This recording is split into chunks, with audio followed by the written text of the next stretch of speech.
All right, can you guys hear me okay? Then again, once again, my computer is objecting that something is wrong and I don't know what. Yes, we can hear you. Okay, do you see me as well? Yes. All right, so,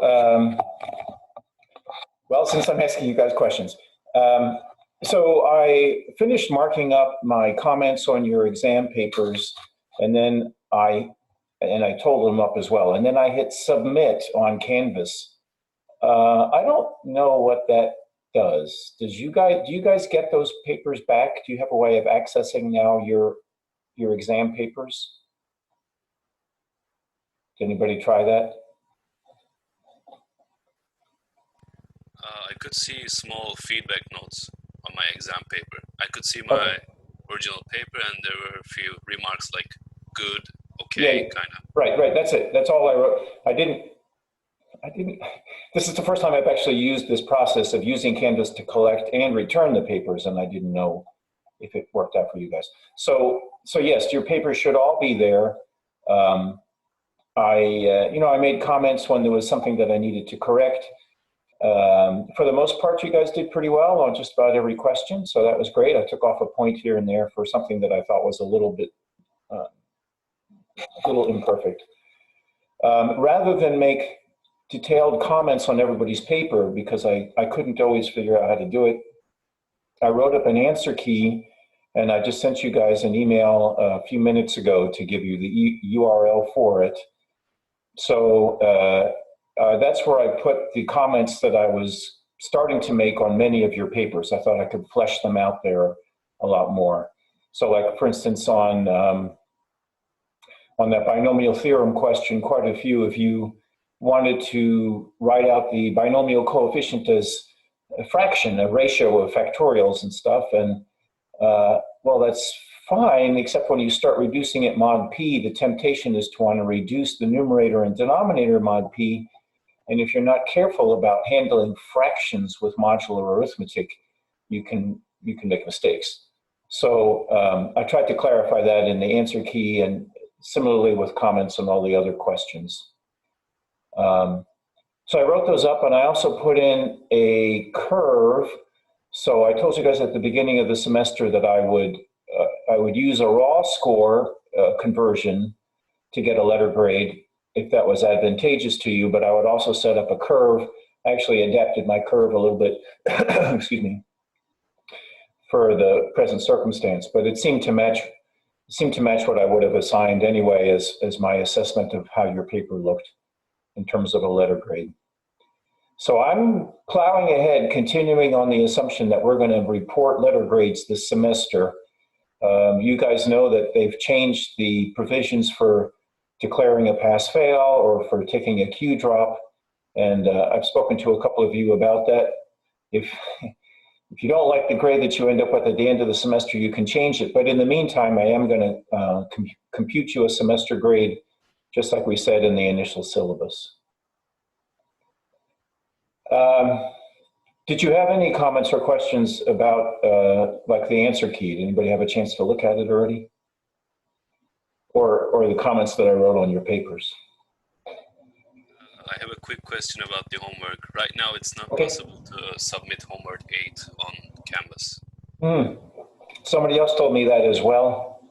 It has been the grader that's been setting those up, and I didn't want to mess up his system, so I'm going to ask him to do it to set that up.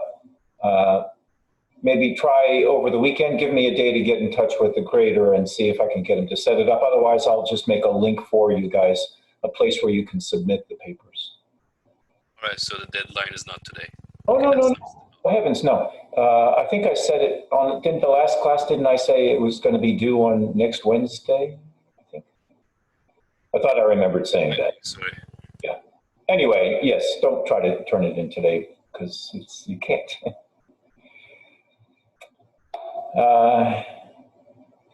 Yes, any difficulties you want to report on the homework? All right, so first of all, I have to finish off a proof that I was giving you guys last time. There was a piece of it that I just, for the life of me, I couldn't remember while we were discussing the existence of primitive roots. So I want to fill in that gap, which will show us that there do exist primitive roots mod p where p is any prime. And then I gave you a quick proof of the existence of primitive roots mod p squared at the end of the hour last time, but I want to make some comments about that with an example. And then I'm going to go on to higher powers of primes, and then other things that are not powers of primes, and that'll sort of conclude the questions about the existence of primitive roots. And if we have time, I want to help you guys see that what we're actually doing is we're sort of describing what's called the structure of the group of the invertible elements mod p. They form a group under multiplication, and well, we're learning something about their structure. All right, so let me turn back to the first of all. Oops, I just shut my own screen. Speaker, there we go. I want to spin the camera around and get that last part of the proof.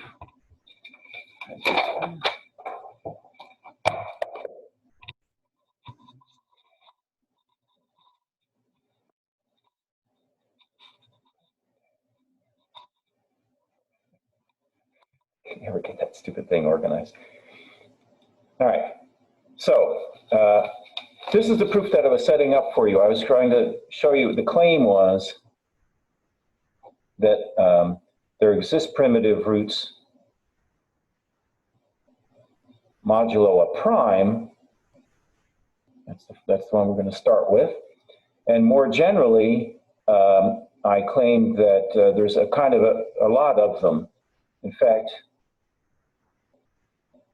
I'm going to have let A of D for all, this is for all divisors, D of this, the number of invertible elements. There's a total of P minus 1 invertible elements modulo P, and I'm going to break them into clusters according to what is their order mod P, and I want to look at the size of every one of those clusters. So let's look at the number of elements. I hope this is the same notation that I had last time. I tried to find my notes, whose order mod P is equal to D. And then the other number here that's a little easier to compute is the number of elements whose order divides D, which is the same as every element whose order divides D is a solution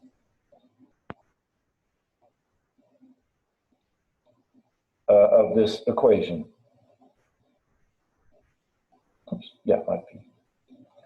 So if your order divides the D, then X to your order will be congruent to 1, but D is a multiple of your order, so X to the D will also be congruent to 1.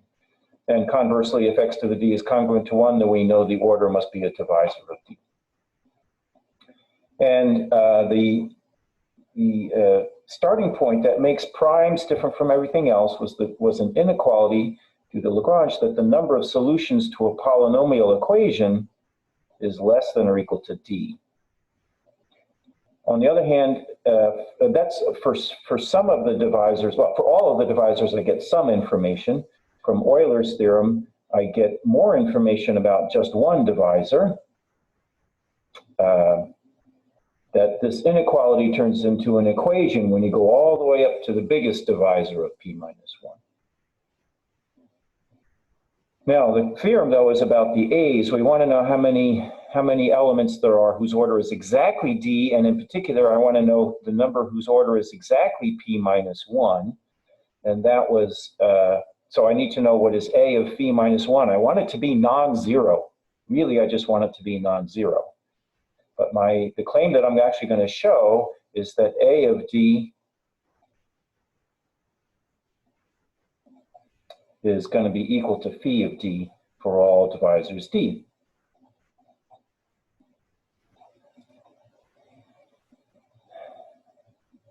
All right, so the part that I was getting was an inequality that showed that A of D is less than or equal to phi of D. I can prove that part by induction, because the sum of the A's will be equal to B, but also the sum of the phi's will be equal to D. So let me go through that part again, and then I'll show you how I get the opposite inequality, which was the one I was missing last time. So this is what we do know. If you take all of the elements, all of the solutions of this congruence, they all have an order that divides D. So if I just assemble all of those elements and split them up according to their orders, what I will get will be the sum of all of the A of, let's say, E, as E ranges over the divisors of D. And so now B of D is less than or equal to D, but for D itself, I have a corresponding equation, that this one is the sum over all divisors of D of phi of E. So in the end, when we show that all of the A's are equal to the phi's, that'll also show that all of the B's, B of D is always just equal to D. So they're going to go in tandem that way. And I have an inequality that shows me that these two line up a little bit, and I can use that by induction to get an inequality a little bit in this direction. So, so what do I know?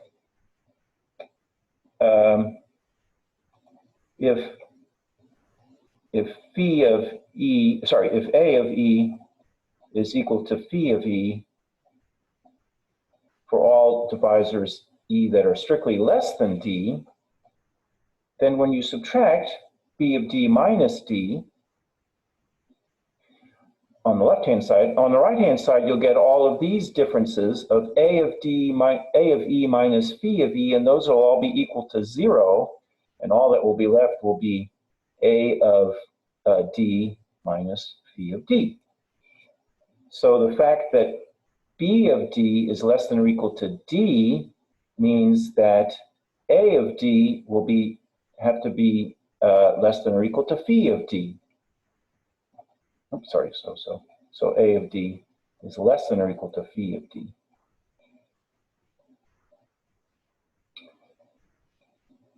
Okay, but here's the part that gives me the inequality in the opposite direction. For any element, of exactly order D, so those are the elements being counted by A of D, we have, well, that just tells us that we have one element that makes x to the D power congruent to 1, but no other power of x, that's no smaller power of x, will be equal to 1. But this is not 1 for any smaller exponent.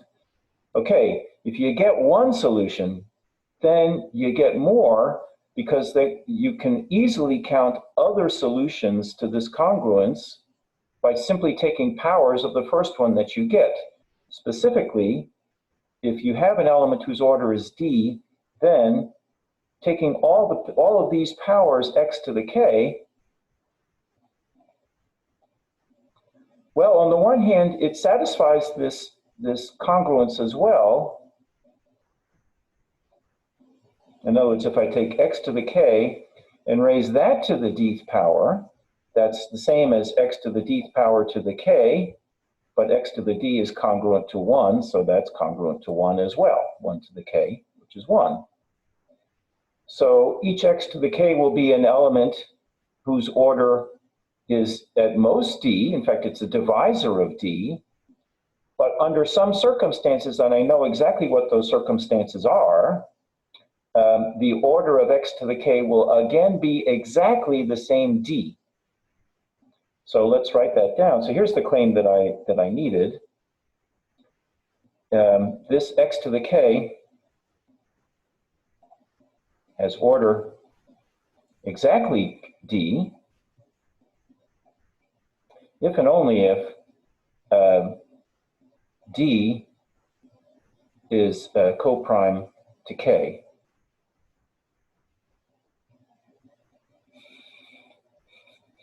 And if you apply this principle to each of the k's that are less than, well, I should say less than or equal to D, well, it's the same thing, then the number of solutions that I'm creating in this way, starting with the one solution, the one element of order D, I'm getting more elements of order D, and exactly as many as I'm going to get will be the number of exponents that are positive exponents that are smaller than D and co-prime to D.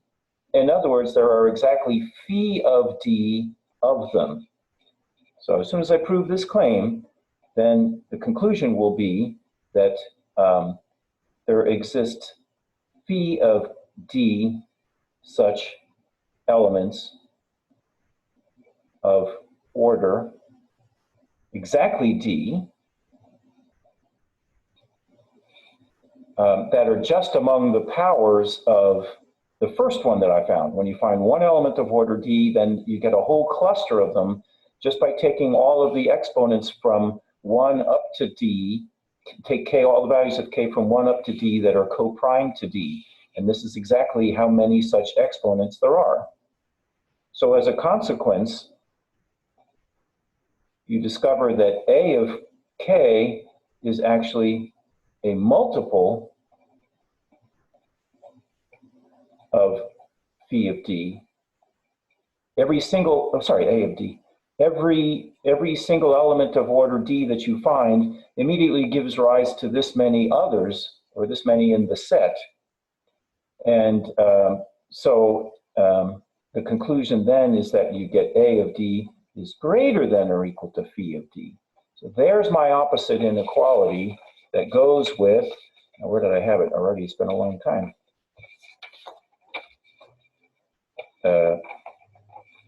Somewhere. When I subtracted the two equations, here it is.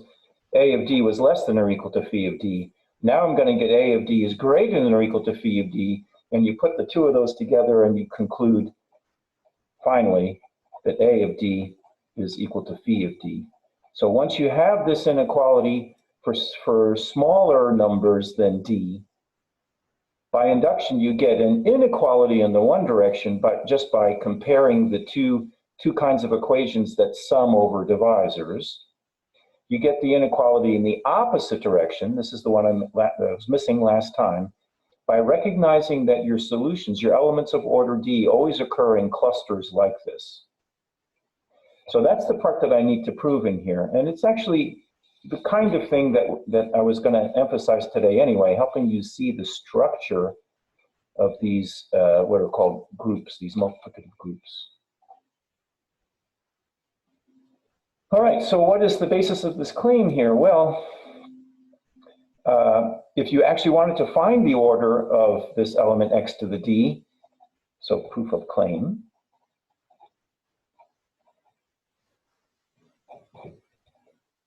you need to know the smallest exponent. I need another letter now here. The smallest positive integer n, such that when you take this element that you're trying to find the order of and raise it to the nth power, when do you get something congruent to 1? Mod p. And we know already one exponent that will work. We know that the exponent of d will work, and so the smallest such divisor will be a divisor of d.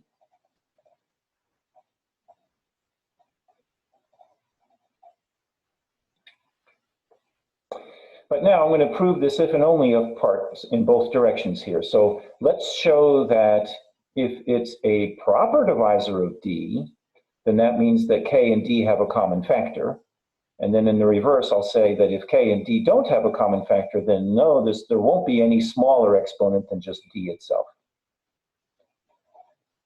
Okay, so suppose that if there is an n that's less than d that works. So what do I mean by that? You've got a to the k to the nth power is congruent to 1. And this n is some proper divisor of d. Well, then I'm going to show that k and d have a common factor. Let's see.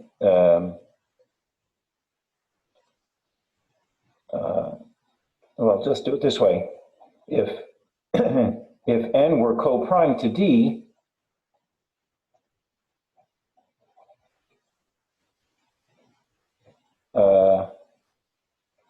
then you could write, by the Bézout lemma, you could write 1 as being some multiple of n plus some multiple of d, and therefore x to the k is now x to the, well, k times 1, which is x to the k raised to the power alpha n plus beta d. And I'll use my laws of exponents now. This will be x to the k to the n to the alpha times x to the, let's see, I want to put, I'll just put d here, and the k and the beta out here. All right, well, you're saying that you have an exponent n that works. So in other words, it makes this congruence be true. So already this part is congruent to 1. And on the other hand, we know that x itself was an element of order d, so way on the inside here, this part is also congruent to 1. And I get a 1 for the whole product. That's x to the k itself that comes out to be congruent to 1.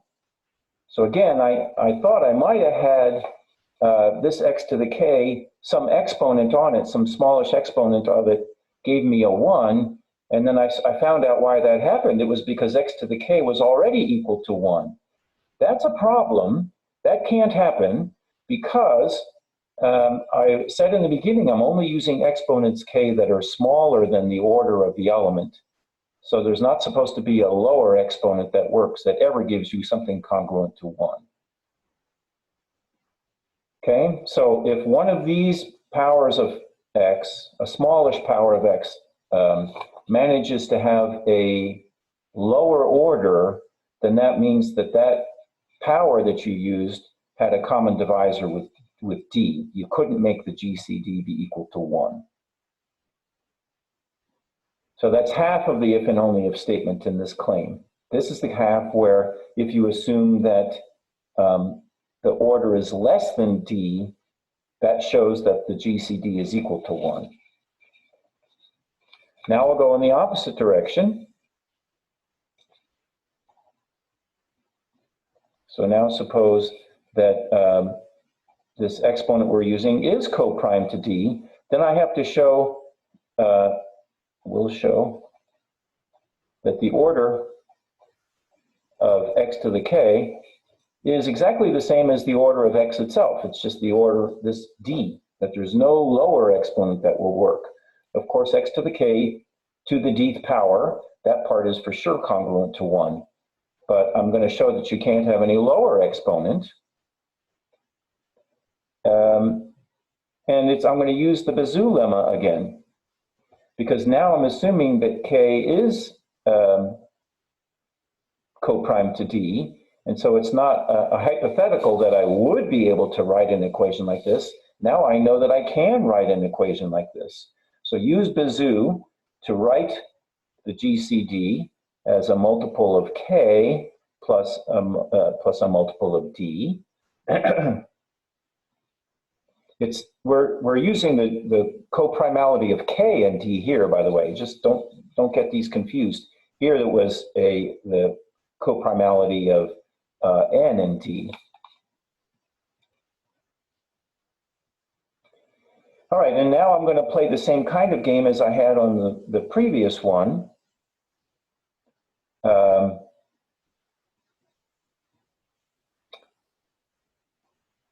on. Okay, so now let's think about what the order of this x to the k might be. So suppose that the order of x to the k is equal to n. So that means that x to the k to the n power is congruent to 1. Okay, so maybe there's some low order to this particular power of x, like in the previous one had a lower order. So what would we get in this case? Let's take x to the n, and let's write this 1 as being x to the n, to the kth power and raise both sides to the alpha power. Oh, sorry, x to the k now to the alpha power, and multiply that by x to the d to the beta power. X to the d for sure was congruent to 1. Raise that to the beta power, whatever beta is, that'll be a 1. So we have a 1 and a 1 gives you a 1. But now here's your laws of exponents again. This is, I want an extra k in here. I can multiply that exponent by anything. Now I will have x to the k to the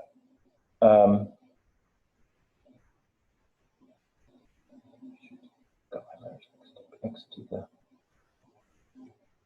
n, I'm sorry, x to the n raised to the k alpha plus d beta.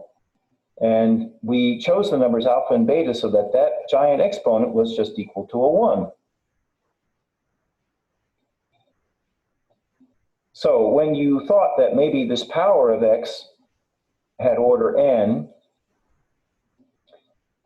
then what you discover is that that exponent n, you can put that exponent n on the x that we started with at the beginning of this discussion, and you'll get a 1 mod p.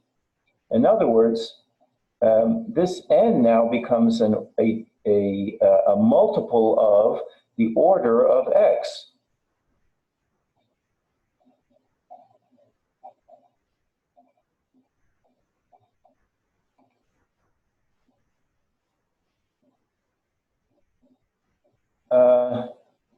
Well, but n was the order of this x to the k. So what I've just found is that the order of x to the k now seems to be at least as big as the order of x.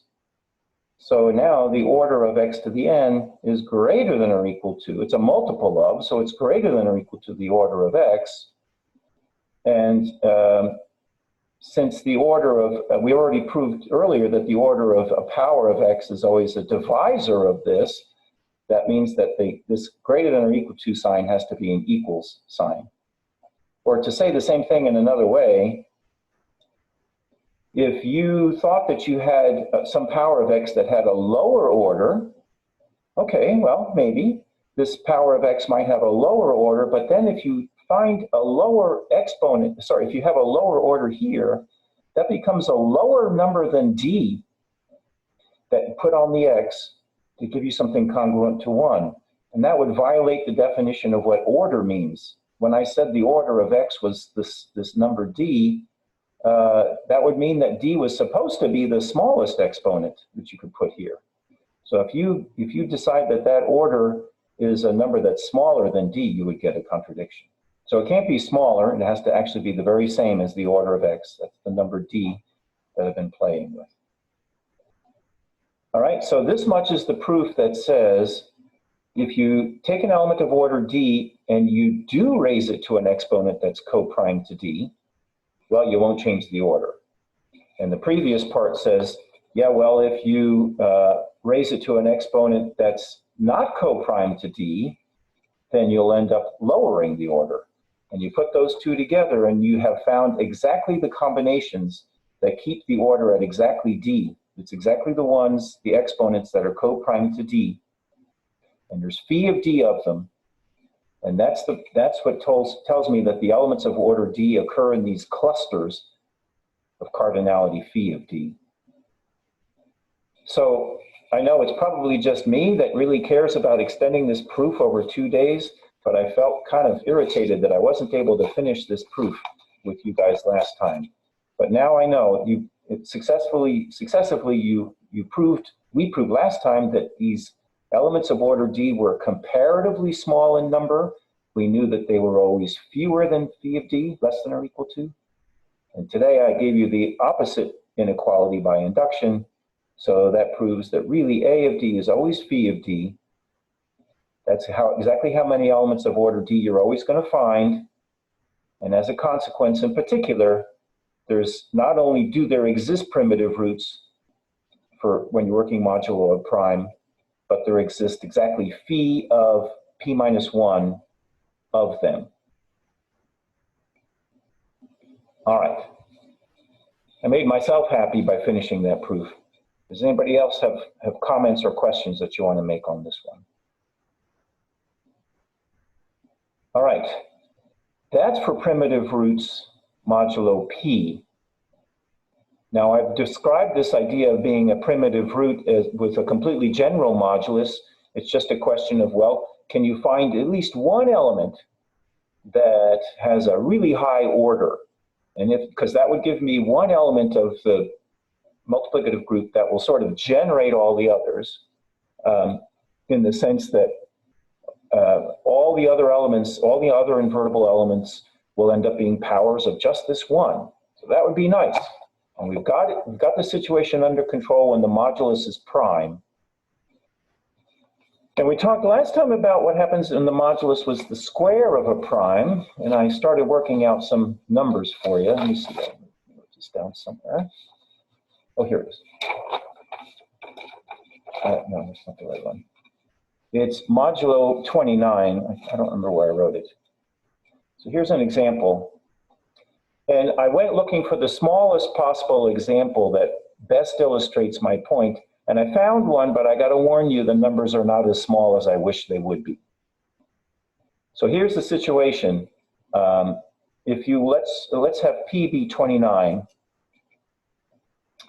And then I'm looking for a primitive root of mod 29. And I've just shown that there is one. In fact, what I've shown is that the orders of any element, any invertible element, mod 29, it has to be one of the following things. It has to be a divisor of p minus 1, 28. So your choices are 1, 2, or 4, or 7, or 14, or 28. There's only one element of order 1, and that's the congruence class of 1, modulo 28. And there's always only one element of order 2, modulo a prime. The only thing other than 1 whose square is 1 is the congruence class of negative 1, which in our case, that's the same as the congruence class of 27. So then there should be elements of all of these other 4 orders. In fact, there should be exactly 4 of 2, phi of 4, which is 2. There should be 2 elements whose order is exactly 4. So those would be 2 elements that when you raise them to the 4th power, you get 1, but not when you square them. When you square them, you didn't get 1. So if you thought that x to the 4th was congruent to 1, that would imply that x squared, when squared, is congruent to 1. If that's true, if you don't have, if you don't have x squared being congruent to 1, in other words, if you didn't have order 2, you had order 4, not 2, then the thing here, this x squared, that's something which you are squaring to get a 1, even though it itself is not 1. And what I said over here was the only other thing that you can square to get a 1 is a negative 1. So now I know that there are exactly 2 elements, and they are the solutions of this quadratic equation. The Lagrange theorem told us that you could have at most 2 elements of, or 2 solutions to a quadratic polynomial. Those would be precisely the 2 elements that will be of order 4. And then it turns out that there's 6 elements of order 7, because phi of 7 is 6. There are also 6 elements of order 14, and there are 12 elements of order 28, and they are our primitive roots. Now, I went looking for those primitive roots, and one of the ones that I found is the number 14. So if you take x to be the congruence class of 14 modulo 28, then this is now a primitive root of modulo 29. And I'll just show you the little calculation that's supposed to justify this. I ran it on my computer. You guys know I've been using Maple during this course to do these calculations. And here I asked Maple to spit out all the powers of 14 modulo 29. And what you can see is you keep getting a lot of interesting things, but you never come back to 1 until you've actually taken 14 to the 28th power. So 14 is a primitive root, and you can see now that it's generating the collection of invertible elements mod 29. All the 28 invertible elements mod 29 are in here. Like 1, here's 2, where's 3? 3's right there, and so on. I'll let you check them out. So that's okay. We already knew that there existed primitive roots modulo 29. That's what we proved earlier today. But then the discussion turned to looking for primitive roots modulo p squared. And so you could ask, well, where's a primitive root modulo p squared, modulo 29 squared? Sorry, I'm writing things on my paper and you don't see me writing because you're still looking at the screen. Well, here, let me actually, I'll turn back to the paper where I'm writing. Look, here's the thing. What you want is to have an element that has the feature that all of the powers of x to the k, they should all be different. They should all, in particular, not be congruent to 1 for all k's that are less than phi of 29 squared. Well, phi of 29 squared is 29 times 28. And so I'm looking for a lot of very different powers all the way through. If you want to get a primitive root mod 29, something that has this feature, then that will also mean that the first 28 powers will all be distinct. Well, they'll certainly be distinct modulo 29 squared, but they will also be distinct modulo 29 to the first power. So I'll say here, such an x would also be a primitive root modulo p to the first power.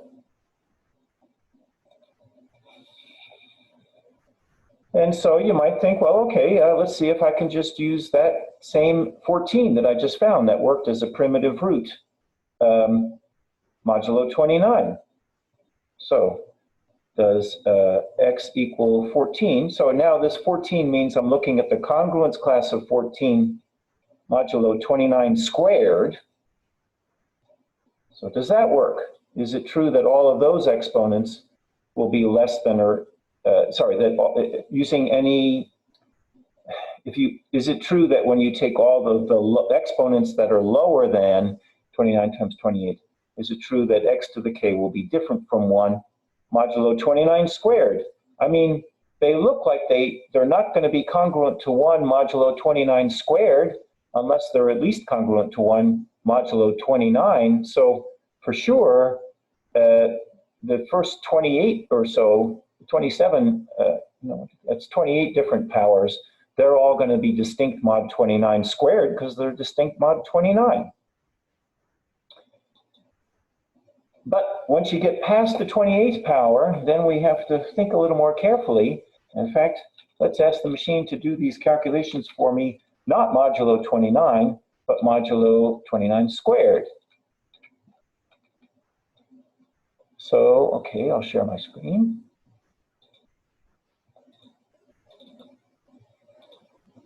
All right, so I don't want to be computing the actual number 14 to the 28th power. You can see that that's pretty big.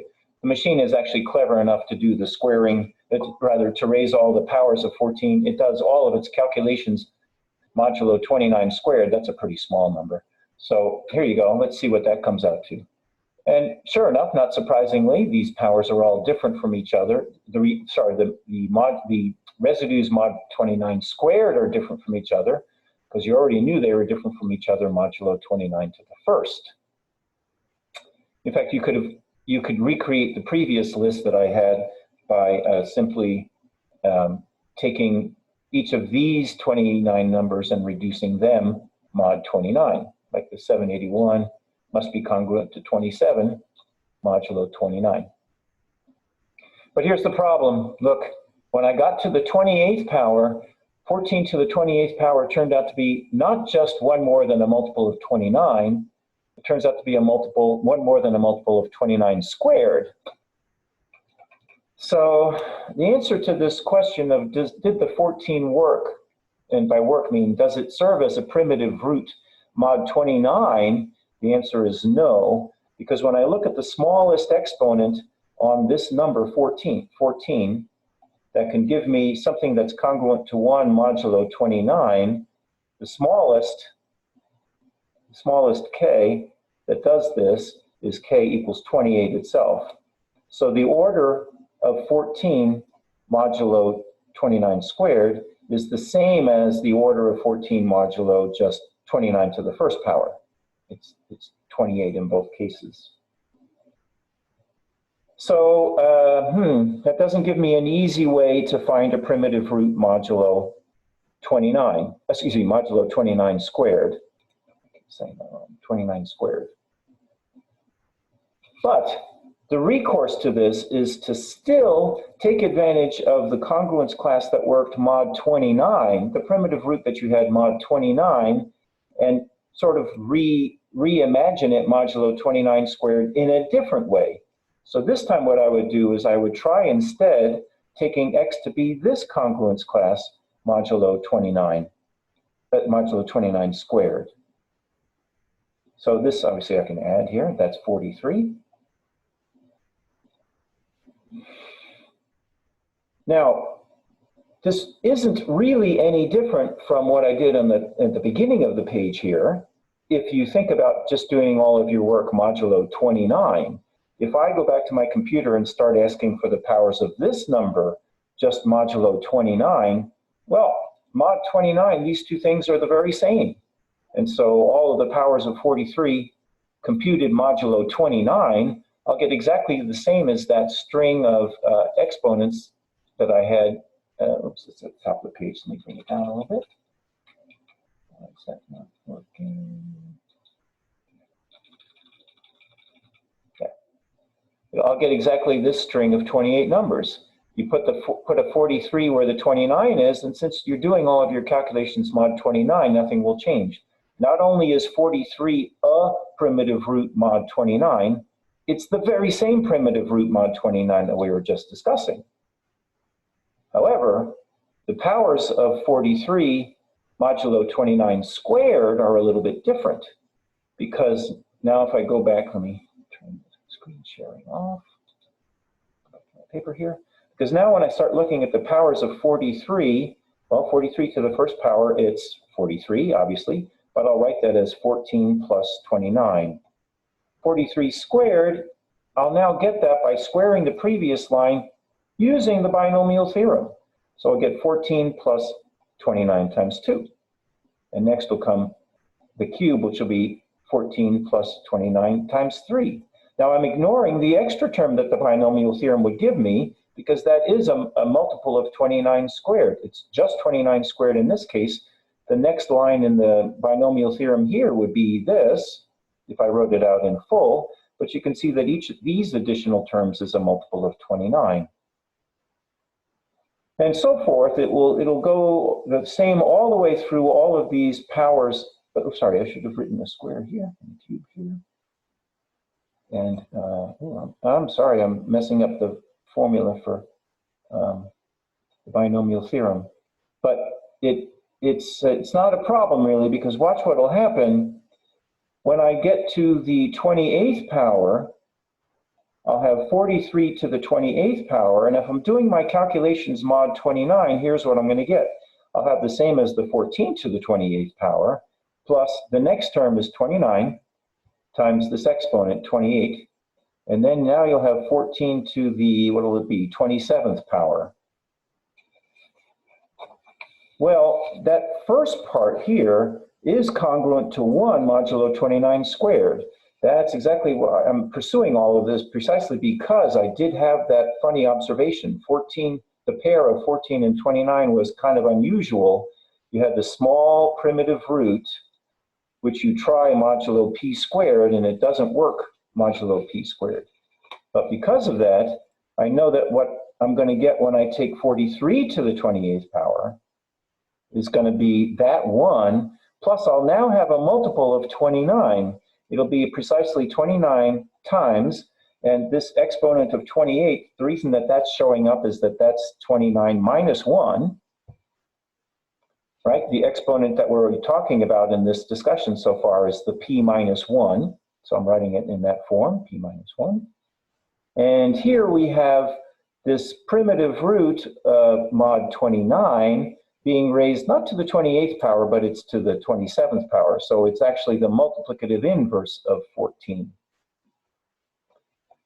And I'm dropping off all the terms that involve a multiple of p squared. In fact, I've got another one that I can drop off here. So this is actually going to be 1 minus the multiplicative inverse of 14 modulo, oh sorry, times 29. 29 times minus 1 times 14 inverse, modulo 29 squared. Here's the only thing that you need to know about this. This right here, this is not 0. Oh, sorry, it's not negative 1. Or it's not, I should say, it's not positive 1.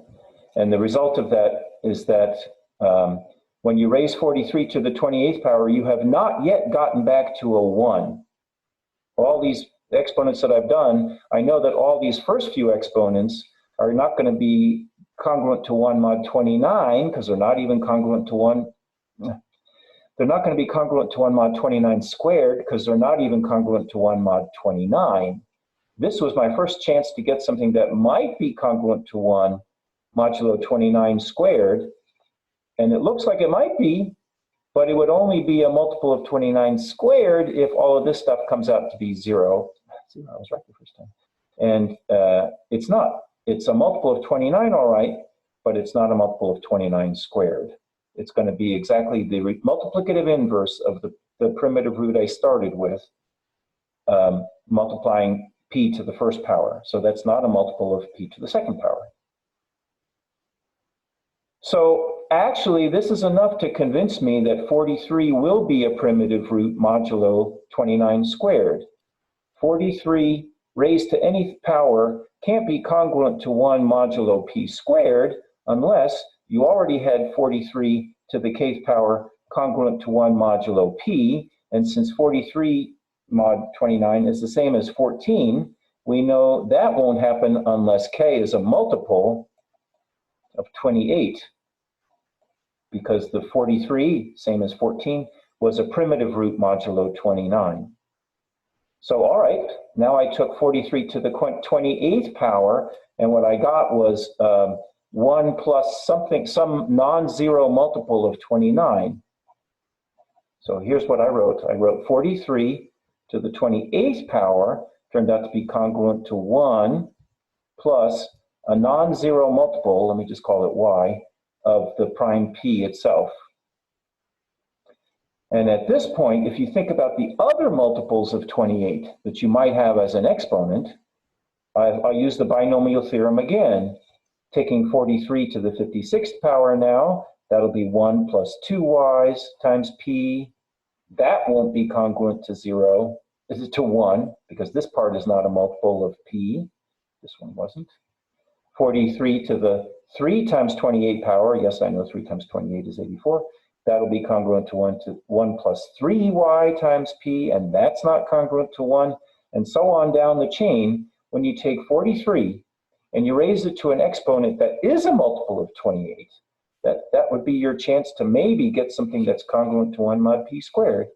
When you take this and raise it to an exponent of 28 times, I'm running out of letters, 28 times L, then that will in fact be congruent to 1 plus L times the y that I had in the first line times p, and that's not going to be congruent to 1 modulo p squared unless this is a multiple of p squared, which requires that this be a multiple of p, which if y isn't, that requires that L be a multiple of p. And therefore, the very first exponent on the 43 that'll finally give me a 1 is when L itself is a multiple of p, is p itself. That's the smallest one. So I discovered that the order modulo p squared of the number 43 is exactly the 28 times the 29, which is exactly phi of p squared. phi of 29 squared. And that's the pattern that I was giving you guys last time, that if you've had a primitive root mod p, then it starts to feel like it might also be a primitive root modulo p squared, but it could fail in the same way that it did in our example. I've lost my example. No, I said 14 did not work modulo 29 squared. But if the primitive root that you used modulo p didn't work, just add p to it, and now you'll have a new primitive root. It's really the same primitive root mod p, and it becomes a candidate to be a primitive root mod p squared. But when you look at the exponents of, when you look at the powers of this new one, that extra factor of a p will prevent you from getting something that's congruent to 1 when you raise it to the p minus 1 power, and then raising it to all the multiples of p minus 1 power. They'll all be also not 1 until you finally get to raising your new primitive root to an exponent of p minus 1 times p. And that becomes your primitive root modulo p squared. It turns out there's nothing wrong, nothing different in this pattern when you try to lift the primitive root mod p squared to get a primitive root modulo p cubed. Actually, it turns out to be a little bit easier. If you have a number which is a primitive root modulo p squared, you'll discover that it is automatically a primitive root modulo p cubed. But it's easier for me just to point to the pattern we've already established, and I'll say the pattern continues that each primitive root that you find, modulo p to the n, also leads to a primitive root modulo p to the n plus 1. So in exactly the same way that I did, you just look at the powers. When can you expect something to be congruent to 1? And it won't happen until you make that exponent really high. So what this tells you is you will have a primitive root modulo any power of a prime if you have it at least modulo p squared. I do have to warn you now, I did all of my examples and my calculations, and I never once treated the prime 2 differently, but you have to, because there is a primitive root mod 2, because there's only one element to generate mod 2. On the other hand, when you look mod 4, there is no primitive root mod 4. None of the 4 congruence classes mod 4 serves as a primitive root mod 4. So the conclusion is that the best we can say is we thus get primitive roots modulo p to the n for all odd primes p. And you can't get one modulo even primes, powers of an even prime, except just 2 to the first power. The theorem is a little more subtle. I'm going to stop now. I'm obviously over. That there exists a primitive root modulo n if and only if n is a power of an odd prime, or a slight modification of this works when you take twice a power of an odd prime, and that's it. So we've done the bulk of this theorem. I'll end it here. What I'll do with you guys on Monday is to show you the opposite case. What if you have an n that's divisible by more than one odd prime, or actually an even power of 2? Why does it not have a primitive root? Why don't we have a primitive root modulo 4? Well, what would it be? You're trying to see if you have, so let's see, mod 4. The question is, can you find an element? Oh, I'm sorry. You do have it mod 4. You don't have it mod 8. I was thinking of 3. Yes, I'm sorry. You do have it mod 4. You don't have it mod 8. My apologies. Yes, 4 of 2, phi of 4 is equal to 2. So what that means is you need to look at the 2 congruence classes modulo 4 that are invertible and see whether or not one of them has order 2, and the answer is yes, it's right here. So this one is a primitive root. I'm sorry, I should have said n is either an odd prime or twice an odd prime or 2 or 4. What you don't have it is mod 8, however. When you look at phi of 8, the number of invertible congruence classes is 4, and here they are, 1, 3, 5, and 7. You guys know that each one of these is invertible, and in fact, each one of them is its own inverse, which is to say every one of them has a square equal to 1, so none of them has order 4. And so you can't get all 4 of these by just taking the powers of one of them. No one of them ever works. So you're stuck. You're dead in the water here, and it's not going to help to go mod 16 or 32 or anything. They'll have exactly the same problem.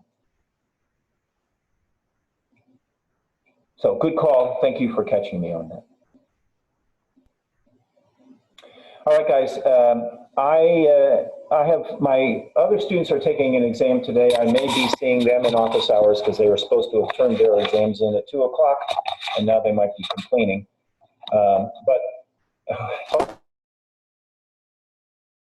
I am now available for my 3 o'clock office hour if you need to talk about your exam or the answer keys that I provided or anything like that. So I'll switch over to my office hour now if you want to join me. Otherwise, have a nice weekend, and I will see you on Monday. Have a nice weekend. Thank you. Thank you.